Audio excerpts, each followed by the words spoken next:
kuwakengeusha watu kwa Mungu wao. Amen. Watu wamejikuta wanaangukia kwenye matendo mabaya, wamejikuta wanaangukia kwenye dhambi kwa kupitia mafundisho ya Balaamu. Inawezekana na wengine tunao makanisa leo wanashindwa kusimama imara kwenye imani ya baba mzee wa Yesu kwa sababu Balaamu amewateka mafundisho.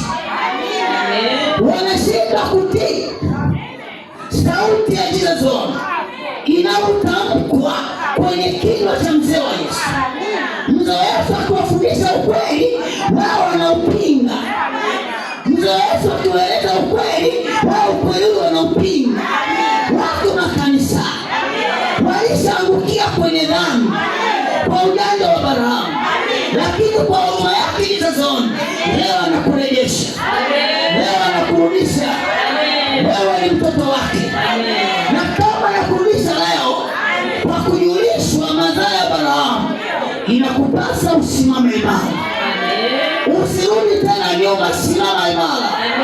Hata kama Balaamu ulikuwa unamleta nyumbani kwako, mnaomba naye maombi, mnafunga naye mafungo, mnakesha mikesha yenu, leo akija mwambie Bwana, sikujui na usinijue.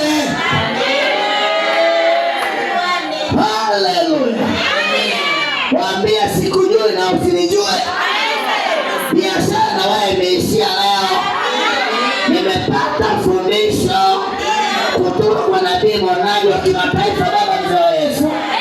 Ameniambia Balaamu ni muongo, kwenye mafundisho ya uongo, na wewe sasa kwenye uongo. Ondoka moja kwa moja kwenye uongo, usirudi tena kwenye uongo. Simama kwenye njia ya kweli, simama kwenye mafundisho ya kweli. Ondokana na mafundisho ya Balaamu, mafundisho ya uongo. Ni mafundisho ya uongo yamewafanya watu wa Mungu waanguke, na wengi wameanguka. Leo wameamshwa, leo umeamshwa kwamba ulilokuwa unalifanya kumbe Jesus amekuona.